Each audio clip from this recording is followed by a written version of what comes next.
जया मुखे तया मासगं सुजामसे सर्वश्रीरस्तु समस्तमङ्गलानि भवन्तु नित्यश्रीरस्तु नित्यमङ्गलानि भवन्तु आनन्दकर्पूरनीराजनं दर्शयामि पुष्पार्थं समर्पयामि यस्य च प्रियतो भूत्वा जिह्या प्रदक्षिणस्तानं समर्पयामि पुष्प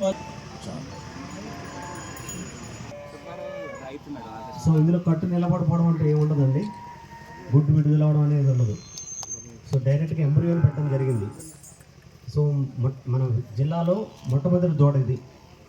మీ ఆచంట నియోజకవర్గానికి అలాగే పశ్చిమ గోదావరి జిల్లాకి గర్వకారణం. మీకు ఆచంట డాక్టర్ చేతుల మీద రావడం జరిగింది.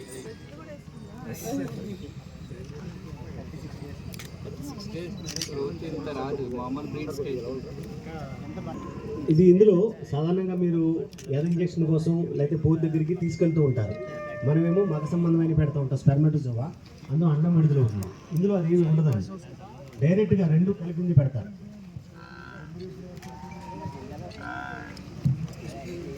భవిష్యత్తులో ఈ టెక్నాలజీ వస్తుంది కాబట్టి ప్రస్తుతం భారతీయ టెక్నాలజీ భవిష్యత్తులో ప్రతి హాస్పిటల్లో కూడా స్టార్ట్ అంటే కట్టు నిలబడిపోవడం అని ఉంటుంది. సో ఇక్కడ జరుగుతుంది. ఇప్పుడు కలెక్టర్ గారు హై ఈల్డింగ్ యానిమల్స్ అధిక పాల దిగుబడి ఉన్న పశువుల్ని ఎవరండి 26 ఎవరండి 26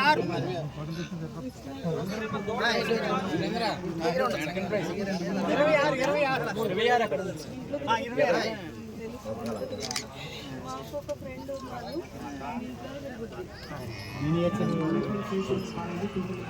నెక్స్ట్ ఓకే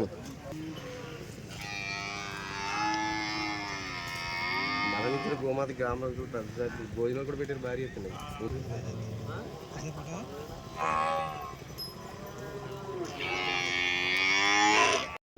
సో వీటిని మనం ఇప్పటికప్పుడు చంపేసుకున్నట్టయితే పశువుల్లో ఎదుగుదల బాగుంటుంది, పాల దిగుబడి బాగుంటుంది అని చెప్పేసి డీవార్మింగ్ కార్యక్రమం పెట్టడం జరిగింది.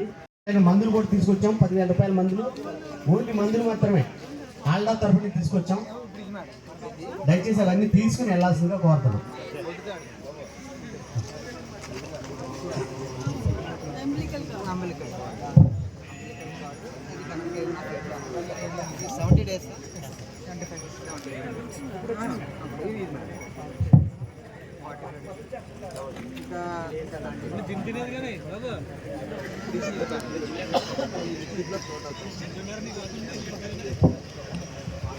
గిఫ్ట్ ఇవ్వడం జరుగుతుంది.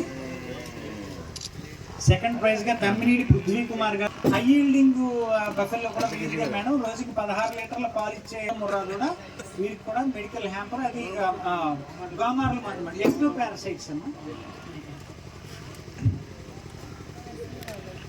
4వ అలాగే పృథ్వీ డాక్టర్ తరంగిణి దంపతుల్ని జిల్లా కలెక్టర్ మేడం వారు శాలువతో సత్కరిస్తారు.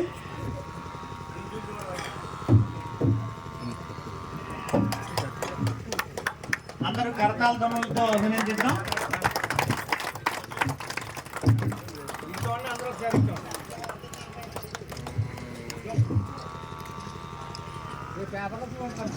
బాలాజీ గారు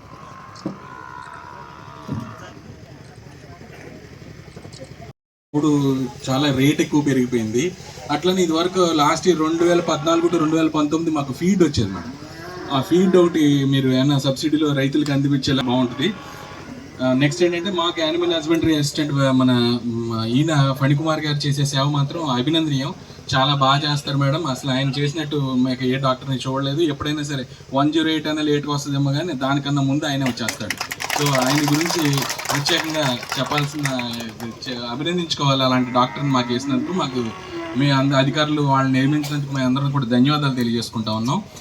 నెక్స్ట్ వచ్చేసి గోశాల కూడా మేడం అందరికీ సఫిషియెంట్గా అయితే ఇవ్వలేదు. చాలామంది కనీసం మీరు కొన్ని ఎక్కువ మంజూరు చేయాలని మేము ఆచండ మండలం వరకు మేము విన్నవించుకుంటున్నాం మేడం. కొంచెం ఎంతవరకు అయితే గోశాల లేక చాలామంది ఇబ్బంది పడుతున్నారు మేడం. నెక్స్ట్ ఏంటంటే మేడం అట్లాంటి పాకలు కుట్టాలంటే 25,000 30,000 అయిపోతున్నాయి. రైతు భరించాలంటే కష్టం మేడం. అట్లాగే పాడి ధర కూడా అంత ఎక్కువగా ఏం లేదు మేడం. సో ఏంటంటే రైతులు ఏమీ లేని పరిస్థితుల్లో అట్లా మేపుతా ఉన్నారు. దయచేసి మీరు ఆ గోశాలలు మా ఆచరణ మండలం వరకు కొంచెం ఎక్కువ మంజూరేటట్టు చేసి పెట్టండి. ఈ అవకాశం ఇచ్చి మీ అందరికీ కూడా ధన్యవాదాలు తెలియదు.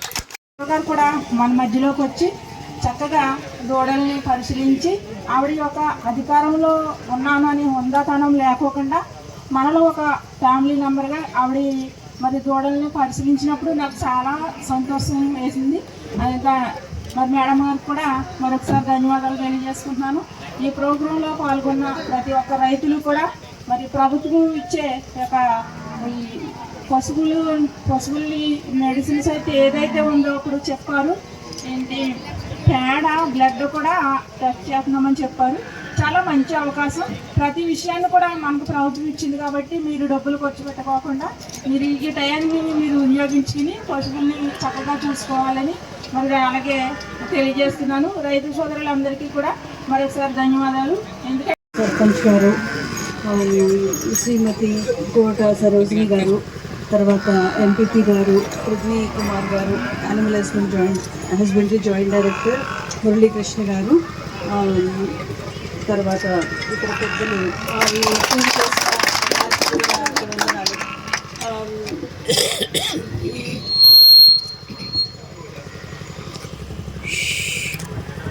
మనకి పాడి పంటలు అంటారు, ఏదైనా చెప్పినా కూడా పాడి పంటలు, వ్యవసాయం, పాడి పంటలు అంటే వ్యవసాయంతో పాటు పాడి పంటలు ఉంటేనే రైతుకి ఎకనామికల్గా కొంచెం వైబిలిటీ అనేది ఉంటుంది.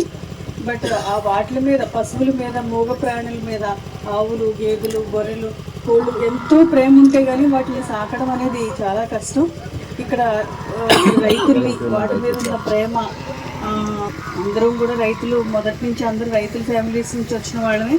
నేను చిన్నప్పుడు ఇంట్లో అంటే తాతగారు రైతు, అది అయితే అందంగా అది పుట్టగానే, ఆవు దూడ పుట్టగానే తీసుకొచ్చి దొడ్లో పెట్టేవారు ఫస్ట్ 2-3 రోజులు.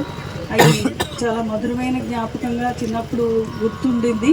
అయితే కాలాంతరంగా ఆవు పెంచుకోవాలి, లేకపోతే ఏదన్నా పెంచాలి అంటే కూడా శక్తి, అంటే దానికి చాలా కమిట్మెంట్ అనేది ఉండాలి. కమిట్మెంట్, శ్రద్ధ లేకపోతే మనం చేయలేము. కానీ ఇక్కడ ఈ పశువులు హెల్త్ క్యాంప్కి అటెండ్ అవ్వడం చాలా సంతోషంగా ఉంది. యాక్చువల్లీ ఈ క్యాంప్స్ అనేది జరుగుతూ ఉన్నాయి. మీకు ఒక విషయం చెప్పలేదు మురళీకృష్ణ గారు, నేను వస్తాను, నాకు ఎక్కడ పెడుతున్నారు, నన్ను ఎక్కడ పిలుస్తాను పదే అడిగి వచ్చిన సందర్భం ఇది. అయితే పశువుల హెల్త్ మీద, ఆరోగ్యం మీద, ముఖ్యంగా ఈ నటల నివారణ, డీవార్మింగ్, పశువుల ఆరోగ్యంలో కానీ, మళ్ళీ వాటికి గర్భం ధరించడానికి కానీ చాలా ముఖ్యమైనది. ఇవన్నీ కూడా మీరందరూ, రైతులందరూ కూడా చాలా శ్రద్ధ పెట్టి చూసుకుంటారు. అలాగే మా డాక్టర్స్ అయిన డాక్టర్ ఫణికుమార్ గారు, డాక్టర్ తరంగణి గారు, అందరూ కూడా చాలా మంచిగా, అందరూ ఆయన అంత చక్కటి పేరు తెచ్చుకున్నారు. అంత సర్వీస్ చేసి, అంటే దానికి ఎంతో కమిట్మెంటు, నిస్వార్థమైన సేవ చేయాలన్న తలంపు ఉంటే తప్పితే చేయడం అనేది, యాక్సెప్ట్ చేయడం అనేది కష్టం పబ్లిక్కి. బట్ చక్కగా వర్క్ చేశారు, ఒక స్ఫూర్తిదాయకంగా చేస్తున్నారు. ముందు తరాల వాళ్ళకి అంటే సేవా భావం, పని మీద శ్రద్ధ తగ్గుతూ ఉన్న ఈ రోజుల్లో మీలాంటి వారు ముందు తరాల వారికి ఒక స్ఫూర్తి. అదేవిధంగా కొన్ని సమస్యలు చెప్పారు పృథ్వీ కుమార్ గారు. పశువులకి సబ్సిడైజ్డ్ అది అని చెప్పేసి సబ్సిడైజ్డ్ రేట్లో దాణా కనుక ఇప్పిస్తే ఉపయోగకరంగా ఉంటుంది. అలాగే గోకులంలో మనకి ఈ సంవత్సరంలో 1200 శాంక్షన్ చేసుకున్నాము. కానీ మరిన్ని గోకులాలు మన ఆచంట మండలానికి వచ్చే విధంగా నేను చర్యలు తీసుకున్నాను. నెక్స్ట్ టైం ప్రయారిటీ తీసుకుని ఇక్కడ మనకి ఎక్కువ వచ్చేటట్టు చర్యలు తీసుకుంటాము. తర్వాత ఇందాక అది మనం పూజ చేయడం కానీ, తర్వాత పశువులకి వాటికి హెల్తీ కాఫ్స్ ఏమున్నాయి, దూడలు, గిత్తలు ఏమున్నాయి అని చూసినప్పుడు ముర్రా జాతి, జెర్సీ జాతి, తర్వాత పుంగనూరు, ఒంగోలు గిత్తలు ఇవన్నీ కూడా చూడడం జరిగింది. వాటిని హెల్తీగా, అందంగా, మంచిగా పెంచడం అనేది వారి రైతుల యొక్క కమిట్మెంట్, రైతుల యొక్క శ్రద్ధ చూస్తే మరి దానికి తగ్గ సపోర్ట్ అంతా కూడా యానిమల్ హస్బెండరీ డిపార్ట్మెంట్ నుంచి, గవర్నమెంట్ ప్రభుత్వం నుంచి అందచేయడానికి మేము ఎప్పుడు కూడా ముందుంటామని చెప్పేసి తెలియజేస్తున్నాము. ఈ మండల స్థాయిలో చేస్తున్నారా కూడా మన జిల్లా స్థాయిలో ఈ క్యాంప్స్ అనేవి రన్ అవుతూ ఉంటాయి. అదేవిధంగా మీ అందరికీ తెలుసు పశువుల యొక్క పశు గణన అనేది మనకి డిసెంబర్ నెలలో మొదలైంది. అది ఫిబ్రవరి నెలాంతరం వరకు కూడా కొనసాగుతూ ఉంటుంది. అది కూడా మీరు చాలా శ్రద్ధగా అందరూ పాల్గొనాలని చెప్పేసి కోరుకుంటున్నాను. మరియు మీ రైతులు వచ్చిన అందరికీ కూడా మరొకసారి నా యొక్క నమస్కారాలు తెలియజేసుకుంటూ ఈ కార్యక్రమాన్ని అంతా కూడా జిల్లా స్థాయిలో అంతా జరిగే ప్రతి హెల్త్ క్యాంప్ని సక్సెస్ఫుల్గా అందరికీ ఇన్ఫామ్ చేసి ప్రతి ఒక్కరూ మొబిలైజ్ అయ్యి వచ్చే విధంగా తీసుకుని పశువుల యొక్క ఆరోగ్యాలకి సంబంధించినవి, తర్వాత వాటికి నెక్స్ట్ గర్భం జరిగించడం, తర్వాత పాపులేషన్ పెంచడం ఇవన్నీ కూడా చాలా చక్కగా చేయాలని చెప్పేసి కోరుకుంటూ సెలవు తీసుకుంటాం.